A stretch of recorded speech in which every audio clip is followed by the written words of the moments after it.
بەناوی خۆی بەخشندەی میرەبان سڵاوتان لە بەبینەرانی ئازیز و خۆشەویست خۆم بە خۆشحاڵەزانم لە بەرنامەی گفتوگۆ پێتان دەگەمەوە. هەڵبەتە هەرێمی کوردستان لە بەردەم هەڵبژاردنێکی چارەنووسسازدایە لە دوای هەڵبژاردنەکانی 12 ئایار کە بەشێک لە لایەنە سیاسیەکانی هەرێمی کوردستان ناڕازی بوون لە دەرەنجامەکەی و بەشێکی تریشی ڕازی بوون و بە ئاهەنگی سەرکەوتنی خۆیان ناو دەبر. بەڵام لە ئێستادا هەرێمی کوردستان هاوڵاتیان لە بەرامبەر هەڵبژاردنێکدان کە بڕیار دراوە کە 30 ئەیلول ئەنجام بدرێت. زۆرینەی لایەنەکانی هەرێمی کوردستان لەگەڵ وادەکەدان کە ئەنجام بدرێت لەگەڵەوەی کە بە مافێکی شەرعی و قانونی هاوڵاتیانی هەرێمی کوردستانی دەزانن کە دەبێت لە کاتی خۆیدا ئەم هەڵبژاردنە بکرێت، چونکە مافێکی هاوڵاتی بووی کە نوێنەری خۆی 4 ساڵ جارێک بنێرێت بۆ پەرلەمان لە ڕێگەی پەرلەمان و مافەکانی هاوڵاتیان بەدەست بێت و کاری پەرلەمانی لە هەرێمی کوردستان و یاسادانان ئەنجام بدرێت. بەڵێ بەڕێزان بۆ گفتوگۆی ئەم تەوەرە هەروەها هەڵبژاردن وەک میکانیزمێکی گونجاو بۆ گۆڕانکاری لە ناو ساحەی هەرێمی کوردستان میوانداری هەریەکە لە بەڕێزان ئەبوبەکر گەڵاڵی چاودێری سیاسی، هەروەها بەڕێزماتی حەمزە یاساناس، هەڵبەتە کاگماتی لە سوودەکانمان لە شاری هەولێرەوە لەگەڵماندا دەبێت. کاک ئەبوبەکر سەرەتا دێمە لای بەڕێستان و سپاس بۆ ئامادەبوونیشتان. ئەمەوێ بپرسم کە هەمیشە شوناس و پێناسەی هەڵبژاردن بەوە ناوسەند دەکرێت کە پرۆسێکی پراپڕ لە دیموکراسیە بۆی کە دەستا و دەستی دەسەڵات بکرێت. بەڵام فۆکەسەکە ئەوەیە کە لەم وڵاتانی ڕۆژهەڵاتی ناوەڕاست زۆرتر نەهامەتی و تەزویر و ساختەکاری و ناشرینکردنی پرۆسەکە بینین. پێت وایە ئەمە کاری کێ ئەم پرۆسەیە جوان بکاتەوە جارێکی تر؟ سپاس بۆم دەرفەتا. بسم الله الرحمن الرحیم. ئەڵبەت هەڵبژاردن هەر وەک جەنابەت فەرمووت یەکێکە لە بنەمە سیاسیە دیموکراسیەکان و مێژووی هەڵبژاردن لە هەرێمی کوردستانە دەگەڕێتەوە بۆ ساڵی 1992 لە دوای ڕاپەڕینە مەزنەکەی هەرێمی کوردستان کە حکوومەتی عراقی دام و دەستگاکانی لە هەرێمی کوردستان کشاندەوە بەرەی کوردستانی ئەو کات هەبوو کە هەندێکی شوکاری لە هەرێمی کوردستانە ئەکرد. بڕیار درا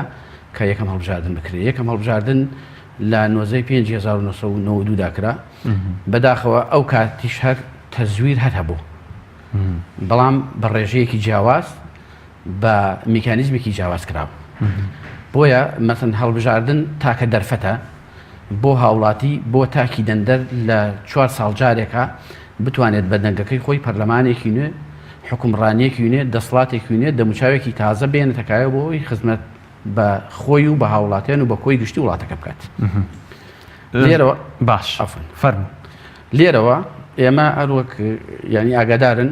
هەڵبژاردنێکمان تێپەڕاندووە، دەرەنجامەکان ڕەت کراوەتەوە لەلایەن زۆرێک لە لایەنە سیاسیەکان، گلەی و گازندەیەکی زۆر کراوە، سکاڵاوتەنێکی زۆر پێشکەش بە کۆمیسیۆنی باڵای سەربەخۆ هەڵبژاردنەکانی عێراق کراوە. ئەوەندەی کە من ئاگادارم تا ئێستا وەڵامی هیچ سکاڵا هیچ تانێک نەدراوەتەوە. لێرەوە ئەم لایەنە سیاسیانە کە دابەش بوونە بۆ سەر دووبەرە بەرەی دەسەڵات کە پارتیوەکێتی بەرەی ناڕازی کە خۆی لە 4 حیزب ئەبینێتەوە،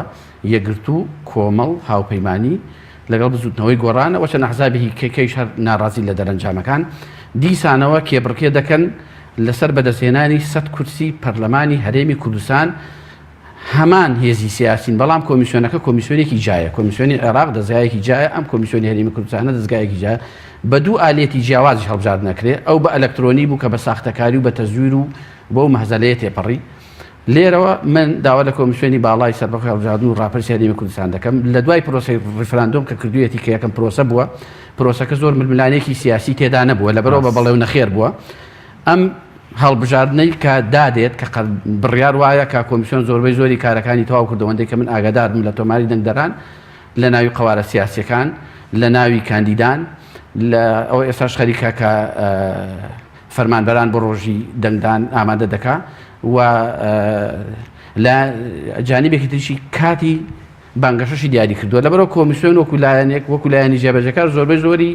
ئامادەسازەکانی کردووە کە بێ لایەنانە پیشەیانە ئەم پرۆسە بەڕێوە بات بۆ ئەوی بە باشترین شێوە دەنگدەر بتوانێت مافی خۆی بڕگرێتەوە لایەنی سیاسی و کاندیدی سیاسی خۆی هەڵبژێرێت. پرسیارەکەمەوە بوو وەڵامی پرسیارەکەم وەرنەگرتووە کاکە بەکرد ئەرکی کۆمسیۆنە پرۆسەیە کە لە زیهنی هاوڵاتیانە بەشێک لە ناشرینکردنی لەلایەن دووهێزی دەسەڵاتەوە کە لە 12 ئارا بینیمان ئەرکی هەر کۆمسیۆنە پرۆسەکە جوانتر کاتەوە بۆی کام پرۆسەیە بە مافێکی دیموکراسی تاکی هاوڵاتی کووردا دەنرێت کە بەشدار بێت لەم پرۆسەیە کە ئەو ینی چۆن بڵێم ئەو لوغزەی کە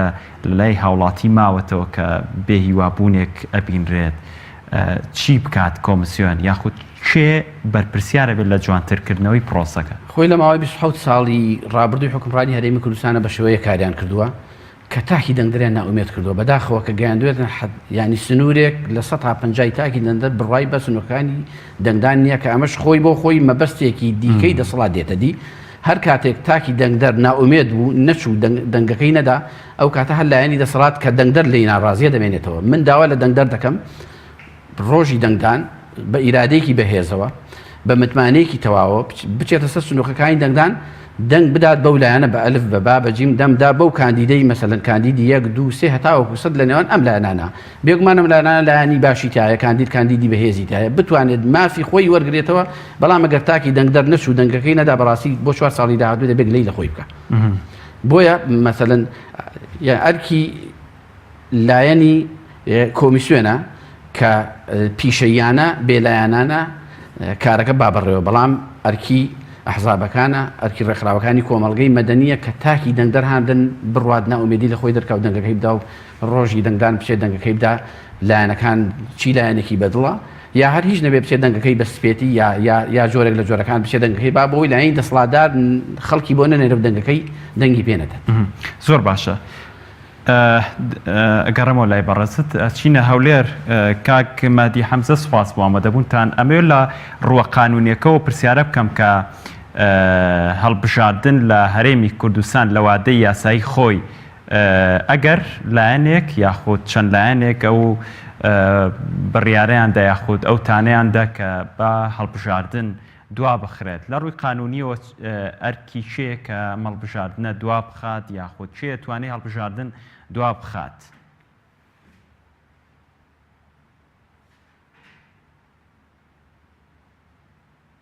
بەناوی خوای گەورە و میهرەبان سەرەتا سڵاو ڕێزمان بۆ بەڕێستان و میوانە بەڕێزەکەت و بینەرانی کەناڵی ئاسمانی خۆشەویست دەکەین یاعلەن ئێمە ئەگەر لە ڕووی یاساییەوە یعنی شی بکەینەوە قسەی لەسەر بکەین خۆی دواخستنی هەڵبژاردن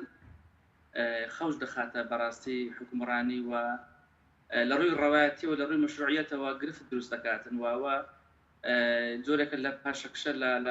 لە دیموکراسیەت و لە بەرەوپێشبردننی سیستمی سیاسی وڵات دیارە دواخستنی هەڵبژاردننی پەرلەمانیا هەڵبژاردننی هەر مەجالیسێکی منتەخەب ئەرچی پەرلەمانەوە دەبێت بۆ پەرلەمان بگەڕێنەوە پەرلەمان مەرجع لێرەدا ئەوەش پێویستی بۆ هەیە کە لە پەرلەمان لە چوارچێوەی پرۆژە یان لە چارچێوەی هەموارکردنی یاسای ژمارەیەکی ساڵی 92 هەموارکرا و لێ وەزارێکی دیکە پەنا بۆ ئەو بەکە هەڵبژاردن دوا بخرێت ئەماکێکی ینی بەڕاستی خۆت زیینەوەیە لە بەرەو پێشبردننی سیستەمی سیاسی لە هەرێمی کوردستان بەڵام ئێمە دەبێت داکۆچیلەوە بکەین و هاونشتمانان داکۆچیلەوە بکەن کە حیزبی سیاسی یان ئەحزابی سوڵتە لە هەرێمی کوردستان یاری بە شتێک نەکەن بە مافێک نەکەن کە تۆم بڵێ پرۆسەی سیاسی یان بنیادنانی وڵاتی لەسەر بەندا و ئەوە ینی پێم وایە ئەو پاتە سیاسیانەشی کە دایانەوێت پەنا بۆ ئەو بەنیان لەخوای ڕانابێنیان کێشەی نێوخۆیان هەیە ئەوانە ئێستا بە شەرمنانە و لەو دیوی پەردا دێن قسە لەسەر بابەت دەکەن ئیسارەی ئەو جۆرە بابەتانە دەکەن بۆیە حیزبی سیاسی ڕەسەن کە ئەوەی باوەڕی بەخۆیەتی هەرگیز نایە پەنا بۆ شتێک بکە دوجار سیستەمی سیاسی خەوشی تێدەخاتن و ئاراستەی حکومڕانی و بەرەو ئاقارێکی نادیار و بەرەو تونێلێکی تاریکە باتن بۆیە ئەو بابەتە بەڕاستی زۆر هەستیارە و پێویستە هاونیشتمانیان هەرگیز قبوڵی شتێکی وانەکەن و بێنە دەنگ لە بڕیارێکی وە و ئەگەر پاساویش ئەوە بی کە دواخستنی پەرلەمان یان دواخستنی هەڵبژاردننی پەرلەمان دەبێتە هۆکارێک بۆ ئەوەی تۆماری دەنگران پاکرێتەوە یان پرۆسەکە خاوێنتر بەڕێوە بچی ئەوە پاساوێکی بەڕاستی لاوازە پێویستە پارتە سیاسیەکان و خەڵک بەگشتی هەمیشە بە جۆرێک بەشداری بکەن بە گەرمگوڕی بەشداری بکەن و ڕێنەدەن بەو هێزانەیە کە هەمیشە لەسەر تەزویر ڕاهاتون و ئێمە دەتوانین هەڵبژاردنیش بکرێت و ڕێ لە تەزویری بەرفراوان بژیرێت و تەزویر ینی تاڕادەیەکی زۆر کەم کرێتەوە ئێمە نابێت ئەوەش لە یاد بکەین و پێویستە هەموو دەمێ هاونیشتیمانیان دەنگدەران ئەوان لە بەرچاو بێ کە ئەوان خۆیان خاوەنی ڕاستەقینە نیشتیمانن خاوەنی ڕاستەقینەی دەسەڵاتن لە هەر کۆمەلگایەک و لە هەر سیستەمێکی سیاسی بۆیە گەرموگوڕی و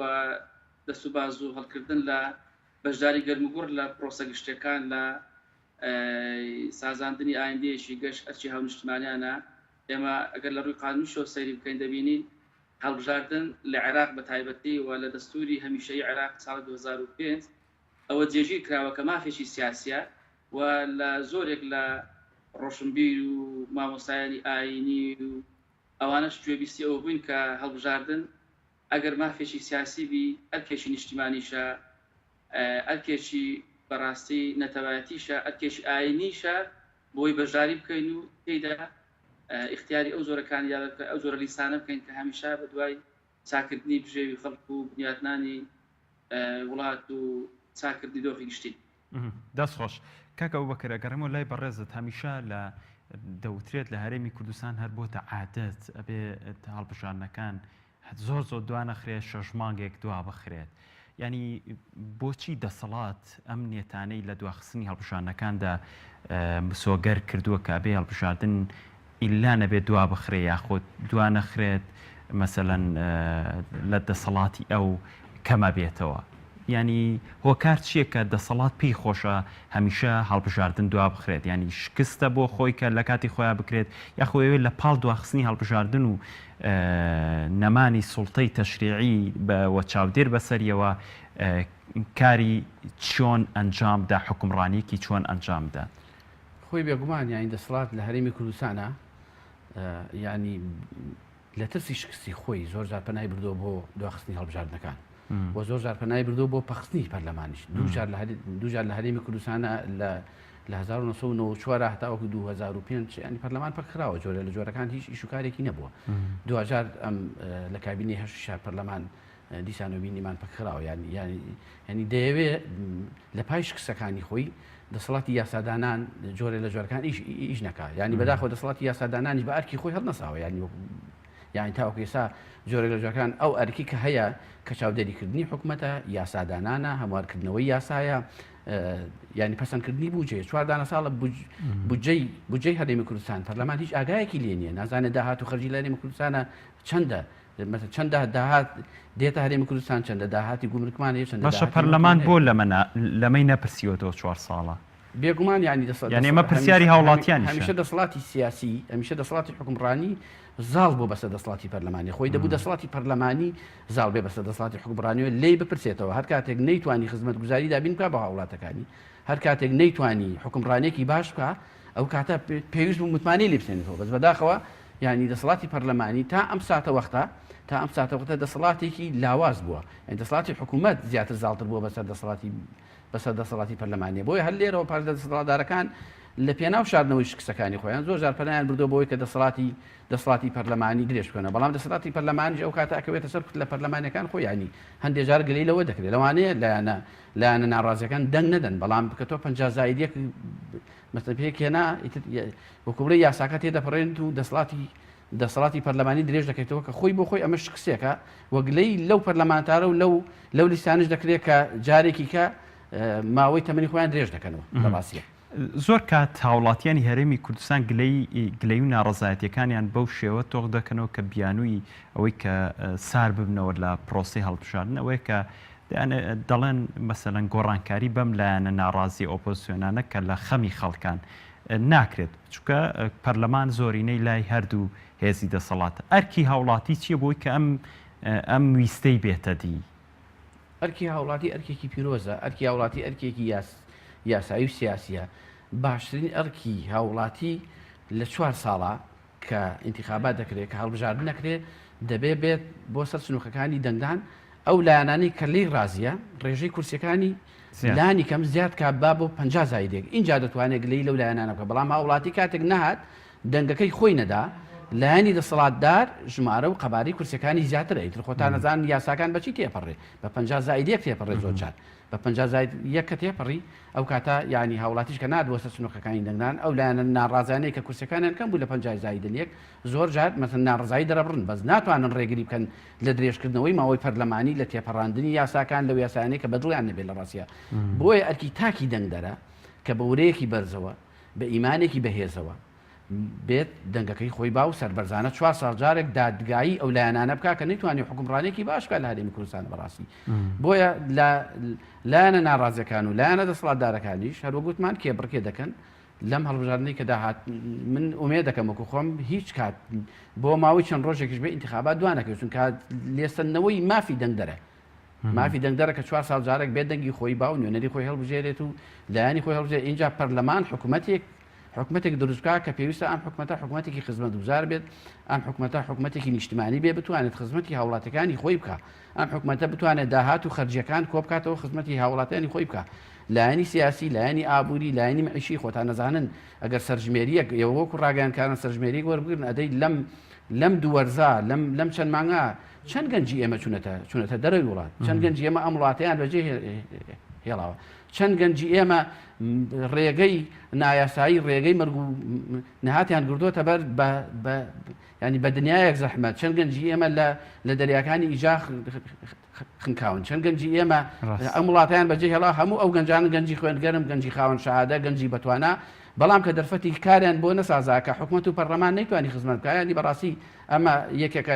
لە هەرە گەورەترین شکستەکانی حکومڕانی لە هەرێمی کوردستانە کە لە ماوەی 27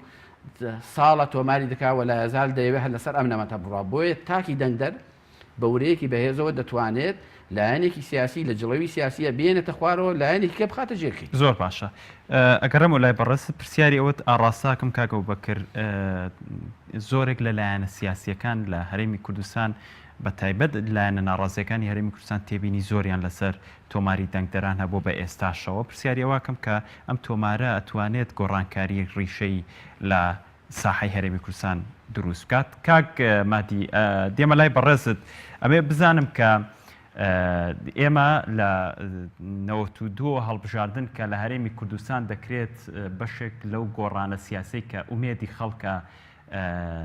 هێواش هێواشانگاو دەنێت هۆکارەکە ئەوەیە کە دەسەڵاتی حکومڕانی وای کردووە کە زۆرترین هێزی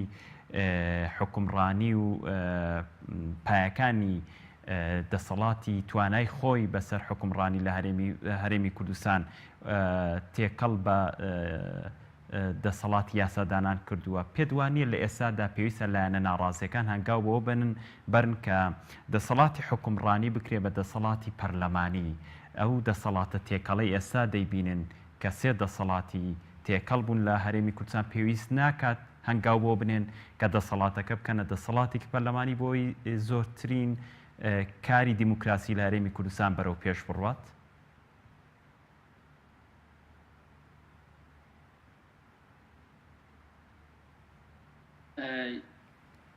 خۆی ئەمە گەر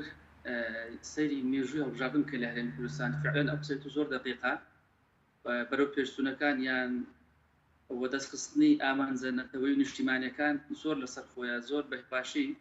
ئەو نیشتیمانە هەستی پێ دەکەن ئێمە گەر بۆ وتەیەکی مفەکری گەورەی کورد بگەڕێنەوە مەسعود محەممەد کە وەسفی کۆمەلگای کوردی دەکا کە وەسفی کۆمەلگای کوردی دەکە دەڵێت لە دەرەوەی مێژووی ئێمە بۆی ئێمە بەداخەوە کە دابەشکراوین بەسەر چوار وڵات کە دواتر ئێمە لە هەرێمی کوردستان کە لە ساڵی 92ەوە ڕاپەڕین دەکەین لە 92 دەبینە خاوەنی کانێکی خود مختاری خۆمان لەوێوە دەبینین دوو هێزی دەسەڵاتدار کە ئێمە گلەی ئەوان لێ دەکەین ئەوان وێ ڕای ئەوەی کە ئێمە گەلێشین کە زۆر مەزلومین لە ڕووی سیاسی مێژوویەوە و ئێمە گەلێشین زۆر مافماخراوە لە ئان و ساتێکی مێژووی کە کیانێکمان بوو دروست دەبی ئەوان دێن دەبنە بار بەسەر ئەو پیانە و ئەو پیانە بەرەو ئاقارێکی خراپ ئاراسە دەکەن و تێیدا لەبری ئەوەی پەرە بە پایەکانی حکومڕانی بدەندێن ئەو پیانەشی وەدەست هاتە لە ڕێخەبات و بەرخودانی هەم نیشتیمانان و خوێن و خەباتی ئەو خەڵکە دێنجارێک شتێکە لە بەرژەوەندی خۆیان و بەرژەوەندی حیزبەکان و چۆن بڵێ بنەماڵەوە ئیتر ئەو بەرژەوەندە سیاسی حیزبانی خۆیان دەیشتێنەوەش وێناش گشتی بۆ ئەو نەتەوە و گەل و ئەو حکومەت دروست دەکەن کە هەرگیز هاو نیشتیمانیان تەمەنایان نەدەکرد و ئێمە ئەگەر بێن شتەکە لەوە کورتکەینەوە ئایا سیستەمی سیاسی یان فەرمانڕەوایی لە هەرێمی کوردستان لە چوارچێوەی سیستەمێکی پەرلەمانی ڕێکخرایان یان ڕیاسی یان تێکەڵ ئەوە دەگەڕێتەوە سەر تێگەیشتن و ئەو تێزانەی کە هەیە بۆ حکومڕانی لە بەپێی واقعی هەرێمی کوردستان تا ئێستا زۆرینە هەر زۆری هێزە سیاسەکان پێیان وایە ئەگەر لە چوارچێوەی سیستەمێکی پەرلەمانی فەرمانڕەوایی لە هەرێمی کوردستان ڕێک بخرێتن ئەنجامی باشتری دەبی و زیاتر تێیدا خەڵک وانفەکانی خۆی ئادەبی و ئێمە دوور دەکەوینەوە لە مەسەلەی دیکتاتۆریەت و خۆسەپێنی و مۆنۆپۆلی دەسەڵات و خۆڕەخکاری دیارە ئەوە باسوخواسێکی گەرمی لەسەرە و ئەمە گەر دیقەت دەین لەو خولەش ئێسای پەرلەمان دەبینی زۆرترین کێشە لەسەر یاسای سەرۆکایەتی هەرێم بوو کە جگە لە پارتی دموکراتی کوردستان هەموو هێزبولانە سیاسەکان کۆچیان لەوە دەکرد کە ئێمە لە هەرێمی کوردستان پێویستە سیستەمی سیاسی یان حکومڕانی خۆمان لە چوارچێوەی سیستەمی پەرلەمانی ڕێک بخەین بۆیە ئێستادا خەڵک و دەنگدەران پێویستە ئەوان لە بەرچاوبی ئەگەر ئێمە گلەی لە دوو هێزی دەسەڵاتدار بکەین لە هەرێمی کوردستان کە بە پێویست نهاتنە پێشەوە خزمەتی پرۆسی سیاسیان نەکردێەوە ئەو دۆخەیان بەو ڕۆگەیاندووە کە پڕێتی لە قەیران و کێشە پێویستە خەڵک خۆی پێ بەرپرس بی و خۆی پێخاوەنی ئەو دۆخە گشتی و پرۆسە سیاسێبی بێ لە ڕێ بەشداریی کارە بتوانانی بێ ئەو هێز و لایەنە نەسەرخە لە هەڵبژاردن کە دەزانن یعنی برینەکان بزانم کە قازانجی گۆڕینی دەسەڵاتی حکومڕانی لە سیستمی حکومڕانی لە هەرێمی کوردستان لەو دەسەڵاتە تێکەڵی و سیستمە تێکەڵی کە لە ئێستادا هەیە بۆ سیستمی پەرلەمانی قازانجەکەی بۆ تاکی هاوڵاتی لە چیدایە و ئایا پەرلەمان کاتێک ئەو دەسەڵاتی پێدرا و سیستمی حکومڕانی بوو بە پەرلەمانی ئێمە بێگومان شتێکی حاشاڵ نەگرێت کە حیزب لەم وڵاتەدا هەموو شتێکی کەوتۆتە ژێردەست هێزی هەیە چەکداری هەیە ئەتوانێت پەرلەمان بتوانێت ئەو حیزبانە بکاتە ژێردەستی خۆی و پرۆسەی سیاسی دیموکراسی لە هەرێمی کوردستان بە تاوەتی جێبەجێ بکە خواستی هاوڵاتیانیش بێنێتە دی و پاک نەخرێت ڕاستیەکەی ئێستا لە هەرێمی کوردستان پرۆسەی سیاسی و فەرمانڕەوایی لە دەرەوەی زانستی سیاسەتەوە لە دەرەوەی هەموو سیستەمەکانە ینی بەڕاستی مەکە دەڵێن تێکەڵ حاقوای بڵێن فەوزا ینی فەوزای حکومڕانی لە هەرێمی کوردستان پێم وانێ هەرێمی کوردستان لەسەر هیچ سیستەمێک بڕۆ ئێستا و سیستەمێکە لە چوارچێوەی میزازی حیزبی لە چوارچێوەی بەرژەوەندی حیزبی ڕێکخراوە بەداخەوە وڵاتانی ئیقلیمی و وڵاتانی زرهێش تا ڕادەیەک چاپۆشیان کردووە و پشتیوانی ئەو دۆخە بوون لە هەرێمی کوردستان و پێم وایە زیاتر هاونیشتیمانیان دەنگدەران دەتوان بێن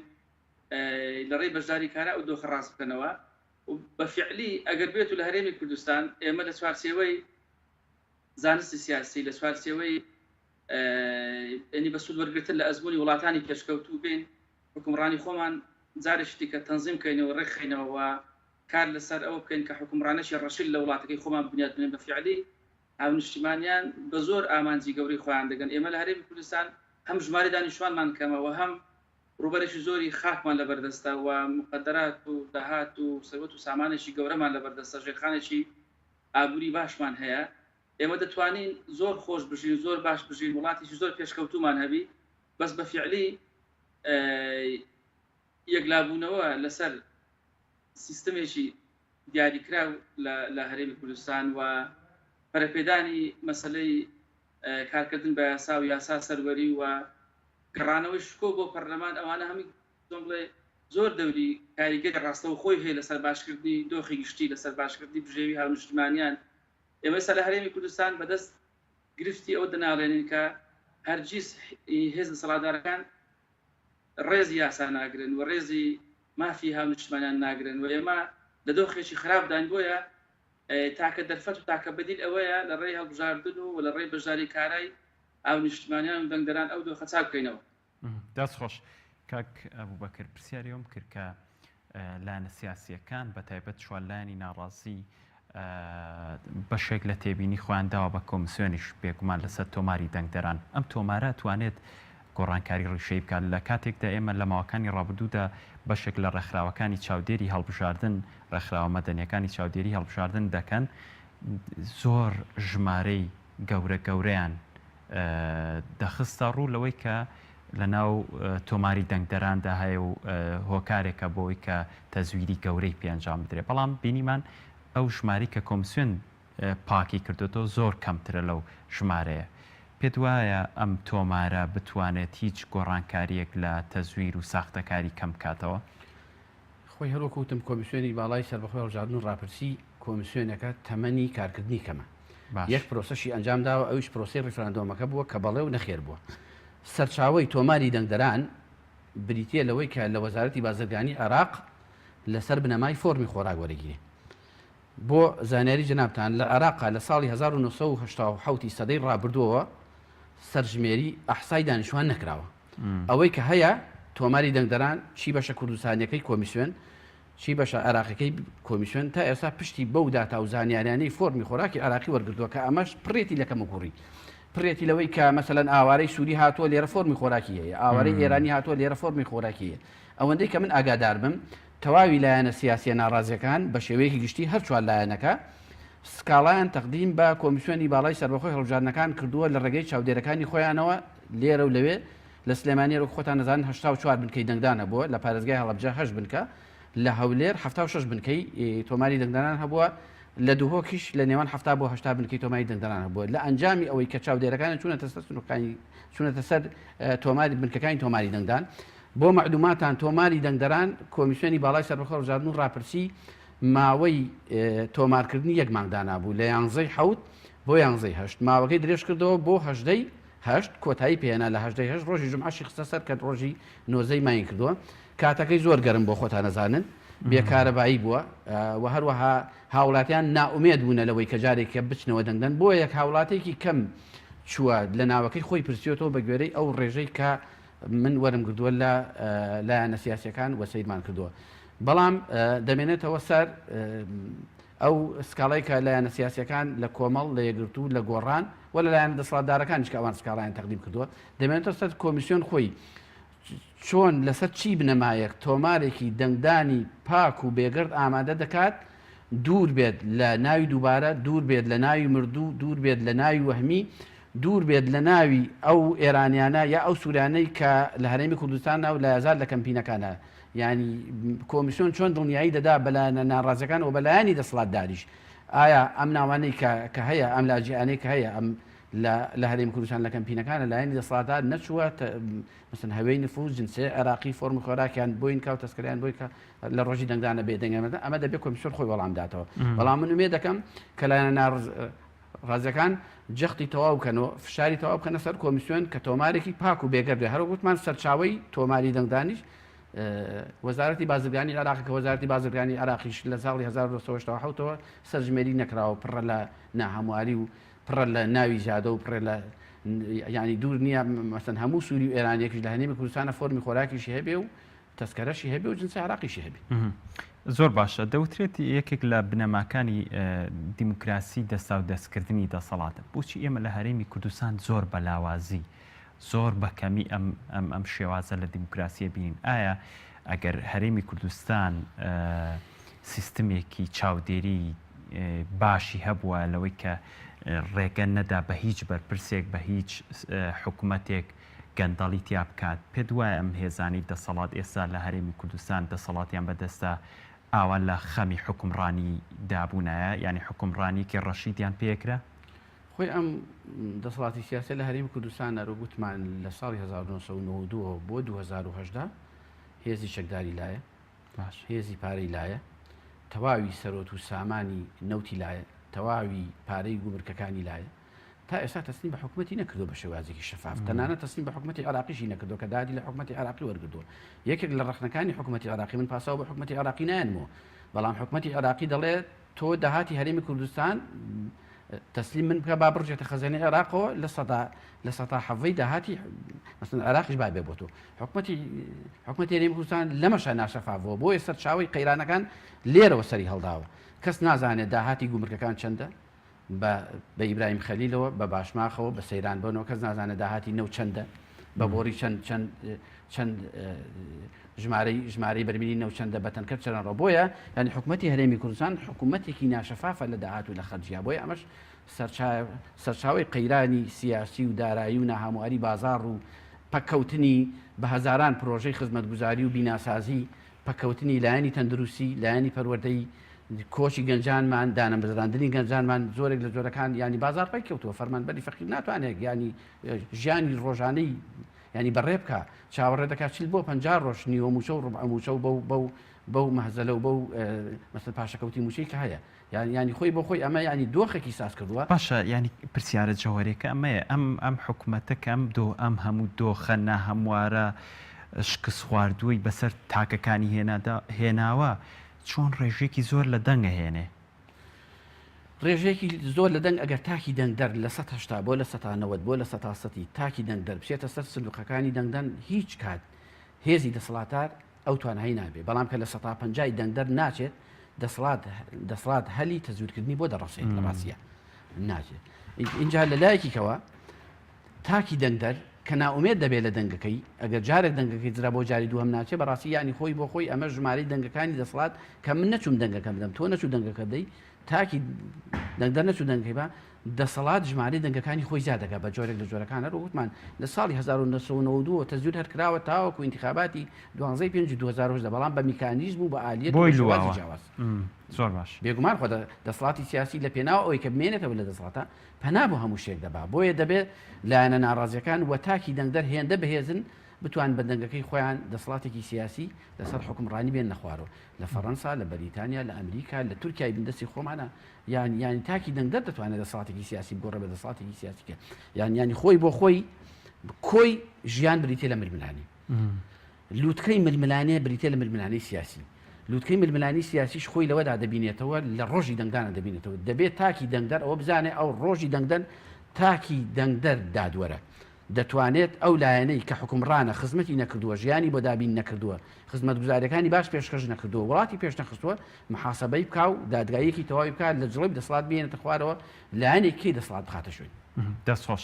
کاک مەهدی دێمەوە لای بەڕێزت ئەمەوێت بپرسم کە حکومڕانیەکی ڕەشید لە هەر وڵاتێکدا بنەماکانی چین ئایا ئەتوانین لە هەرێمی کوردستان بڵین حکومڕانێکی ڕەشی دەکرێت لەوەی کە هەمیشە لە سەروبەندی نزیکبوونەوە لە هەڵبژاردنەکان ئەو لایەنانەی کە دەسەڵاتیان بەدەستە پرۆژەی خزمەتکردن و پرۆژەی ئاوەدانکردنەوەی وڵات پرۆژەی جادەوبان زۆرێک لەو پرۆژانەی ئەعلانەکان دروستکردنی پرۆژەی خزمەتگوزاری و قوتابخانە نەخۆشخانە زۆرێک لەم پرۆژانە ئەعلانەکەن کە ئەمان قودرەتی چاکسازی و خزمەتکردنی هاوڵاتیان لای ئەمانە و بۆیە متمانیان پێ بدرێتەوە ئایا ئەم حکومڕانیە بۆ لە پێش هەڵبژاردنەوە نەڕەشید نەبوون کە لە نزیکبوونەوە لە هەڵبژاردنەکان ئاوە خۆیان بە ڕەشید پیشانەدەن پێویستە تاکی هاوڵاتی بەمانە هەڵخەڵەتێن یاخود چۆن ئەم متمانەیە لای هاوڵاتی بە مایەپوچ ئەژمار بکرێت و دەنگ بەو لایەنە بدات کە تاقی نەکردوێتەوە و لە ماوەکانی ڕابردووە بینیمان کە چیان بەسەر تاکی هاوڵاتی هەرێمی کوردستانە هێنا وڵابەر لە وەڵامدانەوەی پرسیارەکە ئیزافەیەکم هەبوو بۆ قسەکانی میوانی بەڕێز دەستۆدیۆ ڕاستە ئێستا خەڵکێکی دەنگدەری کەم لە ڕووی مەیدانی و سەردانی بنکانی دەنگداریان کردووە بەڵام بە شێوەی ئۆنلاین و لە ڕێی ئەو لینکە تایبەتی کۆمیسیۆن عەرزی کردبوو کە دەنگدە دەیتوانی سەردانی بکاتن و زیاتر لە 1.5 ملیۆن سۆراخ هەبووە لە ناوی دەنگدەران کە ئەوەش تا ڕادەیەک جێگای ئومێد و گەشتبینیە و خاڵێکی دیکەش بە نسبەت هەڵبژاردن و تەزویر دیارە جگە لە هەڵبژاردنی 12/5 ئەو مەهزەلە ئەلکترۆنیکە بەداخەوە لە هەرێمی کوردستان بە خەستی ئیشی لەسەر کراکە سمعەی هەڵبژاردنیشیان ناشرین کرد بەڵام لە هەموو هەڵبژاردنەکانی پێشووتر گەورەترین گابیان فەجوا کە هێزی دەسەڵات پەنای بەوردە بۆ تەجویر کەمی بەشداری هاونیشتمانیان بۆ دەنگدەران بۆ دەنگدەرانی ناڕازی بۆیە ئەو جارە ئەگەر دەنگدەران بتوان بە شێوەیەکی فراوان بەشدار بن ومێت دەکرێت کە تەزویر زۆر زۆر دابەزی و دەستی تەزویرچیەکان بژێ. دەربارەی پرسیارەکەت دیارە حکومڕانی ڕەشید بنەماکانی حکومڕانی ڕەشید لە هەر وڵاتێک لەمانی خوارەوە پێک دێ یان بەندە لەسەر ئەم خاڵانی خوارەوە شەفافیەتە سەروەری یاسایە و سیستەمەکە سیستەمێکی دیموکراسی بێ و پێیدا دەسادەسی دەسەڵات بکرێ و چەندین خاڵی دیکە هەیە کە شارەزایانی بواری سیاست و زانستی سیاست و حکومڕانی قسەیان لەسەر کردیە. ئێمە لە هەرێمی کوردستان ئەگەر تەماشای دوو هێزی دەسەڵات دار بکەین کە لە ئانووساتی هەڵبژاردنەکان دێن لە ڕێی دروشم و لە ڕێی فرەدانی قسەی گەورە دانەوێت سەرنج و عاتیفەی خەڵکی بۆ خۆیان ڕاکێشن کە ئەوانە زیاتر موسەکیناتە زیاتر بۆ چاواشەکاریە. ئێمە ئەگەر بەگشتی تەماشای حکومڕانی تەماشای مێژووی سیاسی بکەین لە عێراقیش لە دوای سەردەمی مەلەچیەوە دەبینین کەمترین پرۆژەی ینی خزمەتگوزاری استراتیژی گەورە هەبووە. زیاتر ئەو پرۆژە استراتیژیە گەورانەشی کە لە عێراق بنیادراون کە بریتین لە دروستکردنی بەنداوی گەورە و ڕێگاوبانی سەرەکی چیچی بۆ سەردەمی مەلەچی دەگەڕێتەوە. بۆیە بەداخەوە لە عێراق لە دوای ئەو ئینقلاب و دروستبوونی جمهوریەت و ئینقلاب لەسەر سیستەمی سیاسی مەلەچێت و ئەوانە لەوێوە ڕۆژ لە دوای ڕۆژ دۆخکە ئالۆستر بووە تا بۆ ڕۆگەیشتووە و بەداخەوە ئێستا لە هەرێمی کوردستان پارتیوێکێتی دەسەڵاتی پارتیوێکێتی میلادگەری ئەو سیستەمە سیاسی و ئەو سیستەمە حکومڕانیە کە ڕۆژ لە دوای ڕۆژ قەیرانی بۆ گەلانی عێراق و بۆ وڵاتی عێراق هێناوە لە بری پەرەپێدانی سیستەمی سیاسی و هاونیشتمانیان ئێستا بە وشیاریە و نیگەرانن بە وشیاریە و تووڕەن لە دەسەڵات لە هەرێمی کوردستان. بۆیە هەر ئەوە ماوە ئەنی هاونیشتیمانی هاوڵاتی نیگەرانی خۆی بەرزەسە بکاتن لە بەشداری کارە و لە دەنگدان و باوەڕ نەکە بەڕاستی بە هەموو ئەو دەنگ و بە هەموو ئەو مەشروع ساختانێک کە ئەوان دەیخەنە ڕوو لە پێشی ئینتیخابات و ئەو هێز لایەنە سیاسیانەشی کە تاخراونەتەوە کە ڕاستگۆ بوون لەگەڵ خەڵک وە کە بەڕاستی چۆن بڵێ بازیانداوە لە پێنا بەرەو پێشبردنی سیستەمی سیاسی و توانیویانە زیندوێتی بە کۆمەلگای کوردی بەخشن دەتوان جارێکی کە بە پشتیوانی ئەوانەوە بە سەرخستنی ئەو لیستانە بە سەرخستنی ئەو کاندیدانە پەرلەمانێکی کارە و کاریگەر بنیات بدەن کە تێیدا دوازار خۆیان لەبەری ئیسراحەت بکەن و ئێمە نابێ ئەوش لە یاد بکەین لە دوای ئەو ڕێفراندۆمەوە لە دوای ئەو دۆخی کە لە هەرێمی کوردستان دروست بووە کە کەرکووک و ناوچەداڕاوەکان و 150 خاکمان لەسەردانە ئێستا لە هەرێمی کوردستان دەرفەتێکی تازە بەدیوێکی ئیزابی دروست بووە کە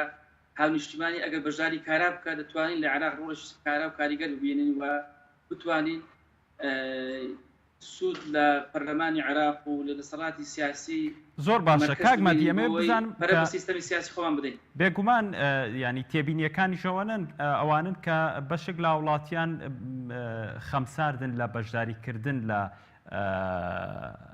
بەشداریکردنیان لە پرۆسی هەڵبژاردن هەرەوانەشن کە ناڕازین لە ئەم دۆخەی دەسەڵاتدارانی هەرێمی کوردستان. ئەرکی ئەو لایەنانە چین کە ئەم کەسانە ئاش بکەنەوە ینی دەوترێت زۆرینەی لایەنەکان بە تەقلیدی ئەوەی بە خەریکی بانگەشەی هەڵبژاردننی پەڕۆ و لافیتە ئەوانن ئەوەندە لە خەمی ڕاکێشانی خەڵکە ناڕازی و ئەوانەی کە متمانەیان بە هەڵبژاردن نەماوە ئاژ ناکەنەوە. ینی ئەرکی ئەو لایەنانە چۆنە؟ خۆی ئەرکەکە فرەلایەنە بەڕاستی ئێمە هێز و لایەنە سیاسەکانی دەرەوەی دەسەڵات و ڕۆشنبیرانی نزیک لە هێز و لایەنەکانی دەرەوەی دەسەڵات و ئەوانەش بێلایەنن ئەرچی هەمووانە بتوانن لە ڕێی پێدانی وشیاری لە ڕێی گەیاندنی پەیامی ڕاستەقینەی خۆیان وردە وردە کار لەسەر ئەوە بکەن جارێک دەگەێت تەغیر قەناعە بۆ دەنگدەران و هاونیشتیمانیان ناڕازی بکەنەوە کە بتوان بەژاری کارە و کاریگەریان هەبی بۆی ئێمە بتوانین وردە وردە لەو دۆخە چەق بەستووە لەو ناهەمواریە کە بەڕاستی بە سەرمان سەپێنراوە لێ ڕزگار بین خۆمان ڕزگار بکەین و ئەمە دەبێت زۆر چاک لەوە شتێ بکەین ماف دەسەندرێ نادرێ ئێمە هەرگیز نابێت چاوەڕێ ئەوە بکەین لە ڕێی بایکۆت و لە ڕێی خۆ دوورخستنەوە لە ڕێی تەسلیم بوون جارشتی کە ئەوانەی ماڵیان کاول کردوین ئەوانەی ئەو دۆخە سیاسی خراپیان دروست کردو ئەوانەی بنوتە داهێنەری دزی و گەندەڵی و وێرانکردنی وڵات دۆخمان چاپ بکەن بەداخەوە و خراپتری دەکەن و بەرەو خراپتری دەبن بۆیە بە فعلی ئەوە ئەرچی هەم تاچی نیشتیمانی چۆنڕێ هەم نیشتیمانیانە دەنگدەرانە و ئەرچی ئەحزابی سیاسی دەرەوەی دەسەڵاتە و ئەرچی ڕۆشنبیرانە کە بتوانن گەرموگورێک دروستکەن و بتوانن بێکەوە شان بەشان یەکدی ئەو دۆخە ساد و سوڕێ تێپەڕێنین و ئێمە بتوانین نوشوری خۆمان بخۆین و خەم لە ئایندەی خۆمان بخۆین ئەم وڵاتی خۆمان ئێمە ناکرێت ماڵی خۆمان بۆ کەسانێک چۆڵ بکەین کە نازانن مۆرالی سیاسی لە کام پەرتوک نووسراوە مۆرالی سیاسی کام فەیلسوف باسی کردووە. دەست خۆش کاکمەتی کاک ئەبوبەکر ینی هەمیشە ئێمە ئەم هێزانی کە دەسەڵاتدار و حکومڕانی هەرێمی کوردستانیان کردووە لە ڕێگەی پرۆژە خزمەتگوزاریەکانی حکوومەتەوە هەوڵیان داوە کە بانگەشەیەکی بریقەدار بۆ خۆیان بکەن لەسەر و نزیک بوونەوە لە هەڵبژاردن پرۆژە ڕاگەێنن وعدی گەورە بە هاو نیشتیمانە دەدەن کە حکوومەت لەمە دووە دەست بە خۆیان هێنێ و پرۆژەی خزمەتگوزاریە بێت و هەموو کایەکانی ئەم حکومڕانیە بۆ خزمەتی هاوڵاتیانە ئەمە مانای چیەگەێنێ پێت وایە تاکی هاوڵاتی بەم شێوازە لە سبووخکردنی پرۆسەیەکی حکومڕانی ساختە بە هەڵبژاردن بڕوا بکەن؟ خۆی بەخۆی تاکی دەنگدەر دەبێ هوشیار بێت کە ئەگەر حکوومەتێک لەوە پێش لە ماوەی 4 ساڵە یا لە ماوەی 6 ساڵە یا لە ماوەی زیاتر لە 12 ساڵە نەیتوانی بێ خزمەتی بکە بە وعد و وعودی ینی بێهودە نابێ بخەڵەتێ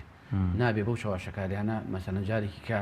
دەنگداتەوە بەو لیستانە بەو کاندیدانە بەو حیزبە کاڵبژێرێتەوە بەڵام من یەکی ئیزافە مەبوو بۆ مامۆستا دەستی خۆش بێەوەی مەسەن تۆماری دەنگداران من نەویست باسیەوە بکەم بەڵام بەندە لە 15 حوتی 2010 پێشنیارێکم دا بە کۆمیسیۆن کەوتم ئەوەی مەسەن تۆماری دەنگدانەکە کە لەسەر وەرەقە هەیە بکرێتە لینکێکی ئەلکترۆنی و لەسەر سایتەکەدا دابدرێت من لێرە سوپاسیان نەکەم کە لە ماوەی تقریبان شەو ڕۆژێک زیاتر تێنە پەڕی کە کردیان لینکێکی ئەلکترۆنی و دایان ناو زۆرێک لە هاوڵاتیان سەردانیان کردەوە بەڵام تاکی دەنگدار دێمەوە سەر پرسیارەکەی دابوو تاکی دەنگدار دەبێت ئەم هێزە سیاسیانە محاسبە بکە ڕۆڵی تاکی دەنگدار لە ڕۆژی دەنگدانە ڕۆڵێکی دادوەری هەیە ڕۆڵێکی زۆر گەورەیە سەر ڕایەوەی کە ڕۆڵێکی سیاسیە ڕۆڵێکی یاساییشی هەیە دەتوانێت بە دەنگەکەی خۆی بەهێزی دەنگدانەکەی خۆی دەتوانێت هەروەتوان ئەحزابێکی سیاسی لە دەسەڵات بێنێتەوە قڕەوە چۆن دەبینین لە تورکیا لە فەڕەنسا لە بەریتانیا لە ئەمریکا ئەم ئەحزابە با خزمەتیشی کردبێ بەڵام دەیگۆڕێ بە حیزبێکی کە بە دەسەڵاتی کە یان تاکی دەنگدار ڕۆک ماوەستا باسی کرد لە دوو ڕوانگەوە ناچێتە سەر چۆن خاینتەنە یا ئەوەتانێ ژیانی سیاسی یاسایی ئابووری مەزمونە کە ئەمە لە هەرێمی کوردستانە شتیوانیە یا ئەوەتانێ ناڕازیە لە دەسەڵاتێک کە ئیشی بۆ نەکردووە کە خزمەتی نەکردووە کە ئەمەی دووەمیانە بۆیە دەبێ ئەو 4 ساڵی کە ناڕازیە 4 ساڵی داهاتووی نەکا بە قوربانی ئەم 4 ساڵە بچێت دەنگەکەی بە ئەو لایەنە سیاسیە لە دەسەڵات بێنێتە خوارە یا هیچ نەبێ لایەنە سیاسیە ناڕازیەکان کورسەکانیان هێندە زیاد بکە بە 50 زایدێک بتوانێت کە حکوومەتێکی خزمەتگوزار بۆ خۆی بۆ هاونیشتمانەکانی پێک بێنێت. کاتمەوە نەماوە خولەکەیەم بە بەڕێزت کاگەو بەکرد وەکو کۆتا پرسیاریش بۆ ئەوەی تاکی هاوڵاتی ئەو ساختەکاری کە لە 12 ئایر بەسەر هەڵبژاردنەکان داهات بۆی لەبیر ببرێتەوە مژدەیەکی خۆشانە بێ بۆی کە هەڵبژاردن ڕۆڵی ڕاستەقینەی خۆی لە هەرێمی کوردستان بجێڕێ ئەرکی چییە بێت و ئەرکی لایەنە سیاسیە ناڕازیەکانی چییە بێت لە بەرامبەرەوەی کە نەهێڵن هەڵبژاردننی ئەم جارە ئەو ساختە کاریەک گەورەی بەسەدا بسەپێنرێت خۆی ئەرکەکە چەند ڕەهەندێکە بەشێکی دەکەوێتە سەر کۆمیسیۆن ئەم کۆمیسیۆنی هەرێمی کوردستان جیاوازە لە کۆمیسیۆنی عراق ئەم هەڵبژاردنەی کە دادێت لە 30 2018 دەکرێت بە دەستی ئەژمار دەکرێت بە ئەلکترۆنی نییە کۆمیسیۆنەکەی جیاواز ڕۆکتوان دەبێت کۆمیسیۆنەکە پیشەیی خۆی و بێلایەنی خۆی پارێزێ و ئەرکی تەواوی لایەنە سیاسیەکانە کە چاودێرەکانیان دەنێن سەرچنقی دەدان چاودێری دەنگی دەنگدەرەکانە بکەن تا کۆتا داتا تا کۆتاتە کە جەمعی داتەکان نەکرێت نەوەکو دەسەڵات لە جەمعی داتاکانە قەبارەی ژمارەکەی خۆی زیاتر پا و قەبارەی ژمارەی لایەنە سیاسی ناڕازەکان بێنە خوارەوە بۆیە لێرەدا ڕۆڵی کۆمیسیۆن ڕۆڵێکی بەرپرسیارانێتی تەواوە ڕۆڵێکی یاسایی و ڕۆڵێکی سیاسیە کۆمیسیۆن دەبێت زۆر بە وریانەوە کارکات ئەگینا کۆمیسیۆنی باڵای سەربەخۆی هەڵبژاردن و ڕاپرسی ئەم پرۆسا گەر بەپاوکو و بێگەردی با بەڕێوە ڕووسوری بۆ خۆی لای هاوڵاتیان و لای ئەحزابە سیاسیەکان تۆمارکە بەڵام ئەگەر بێت و کەمترین خەلەل بەسەریا تێپەڕێ کەمترین تەزویر بەسەریا تێپەڕێ بەرپرسیارەتی یاسایی ئەبێت چونکە دەزانین کۆمیسیۆن لەلایەن پەرلەمانەوە پێکاتووە و لەلایەن پەرلەمان و دەستەی دادوەری و محاکیمی لە هەرێمی کوردستانە ڕوبەڕووی یاسایی دەبێتەوە من تەمەنا دەکەم کە کۆمیسیۆن ڕۆڵێکی بێلایەنانە ڕۆڵێکی دادوەریانە بگێڕە لە نێوان ئەو دوو حیزبە دەسەڵاتە و لە نێوان لایەنە ناڕازەکانە و لە نێوان کۆی تاکی دەنگدانە ئێمەش بتوانین وەکو چاودێرانی سیاسی وەکو ڕۆشنبیران وەکو ڕێکخراوەکانی کۆمەڵگەی مەدەنی وەکو سەرجەم ئەحزابەکان هوشیاری لای تاکی دەنگدەر زیندووکەینەوە کە بێت دەنگەکەی خۆی بدات و دەنگدا بۆ لایەنەی کە لێی ڕازیە و دەنگ نەدا بۆ لایەنە کە لێی ناڕازی دەستخۆش کاک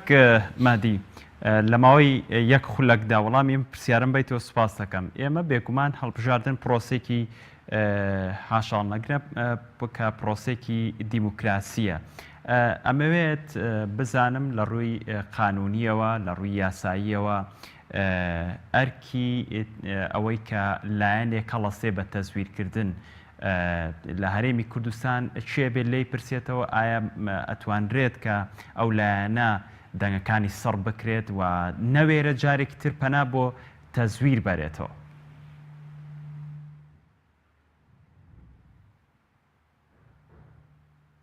خۆی ئەوە ڕوونە بەڕاستی ینی ئەو لایەنەی پەنا بۆ ساختە دەباتەوە ساختەکاریەکەی لەسەر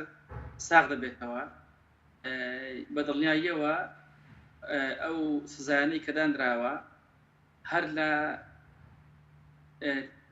چۆن بڵێت سەرکردنی ئەو دەنگانەیە و لە دوورخستنەوەیەتی لە پرۆسەی دەنگدان و پرۆسەی هەتا چوونی بۆ نێو پەرلەمان و تا ئەو ڕادەیە کە دەکرێت جاری وایە قورستری لەسەری بڕیار بدرێتن بە پێی یاسا چەند خولێک هەر قەدەغە بکرێتن بە ژاری انتخابات بکە بەس لە هەرێمی کوردستان ئێمە واقعیانە قسە بکەین دوو هێز دەسەڵاتدار بە ڕۆژی ڕووناک و تەزویریشان کردو بە سەریشان تێپەڕێ بەڵام ئەوە نابێتە ئەوەی کە ئێمە هەموو دەمێت لە ڕێی ئیبرازکردنی ناوی تەزویر و مستەڵەحی تەزویر هاونیشتمانیان و خۆمان بترسێنین کە خەڵک بەژار نەبێت لە انتخابات بۆیە بەڕاستی هاونیشتمانیان دەنگ دەران پێویستە بتوانین لە چوارچێوەیەکی مشەخۆری دەرچین بستە چارچێوەیەکی مشۆخۆری بۆ ئەوی بتوانین ئێمە پەرە بە سیستەمی سیاسی وڵاتی خۆمان بدەین و ئەو مەیدانە سۆڵ نەکەین بۆ کەسانێک کە هەمیشە دایانەوێتن ئەو دۆ خەبەرە و لای گیرفان و لای بەرژەوەندی نامەشروعی خۆیان بشکێنەوە گرنگترین هەنگا و گرنگترین ڕۆژە کە ئێمە هەومان لەسەری کۆبنەوەیە هاو نیشتیمانیان ئاڵای سپی بەرز نەکەنەوە تەسلیم نەبن و یان بێنە مەیدانەکە وەکو یعنی کەسانێکی مشورخۆر و درسۆز بۆ خاک وڵات و نەوەی خۆیان و ئەوانە وەکو لە چوارچێوەی ممارسەی مافێکی سیاسی و ئەداکردنی ئەرکێکی ئاین نیشتیمانی بتوان بەژاری کارا بکەن و دەستی هەموو ئەو ساختەسی و ساختەکارانە بگرن کە دایانەوێتن دەستخۆش کاکمەدی سیاسیواتەکەمان ناشرم بکەن زۆر سپاس بۆ هەرێکە لە بەڕێزان ئەو بەکر گەڵاڵی چاودێری سیاسی هەروەها بەڕێز مادی حەمزە یاساناس لە هەولێرەوە لەگەڵمان بوون زۆر سپاس کاک مادی حەمزە هەروەها زۆر سپاس کاک ئەو بەکر گەڵاڵی سپاس کە لە بەرنامەی گفتوگۆ لەگەڵمان بینەرانی ئازیز و خۆشەویست سپاس بۆ ئێوەش تاوەکو ئێستا بینەرمان بوون بەخوای گەورەتان ئەسپێرم کاتێکی خۆش زۆر سپاس کاک بەکر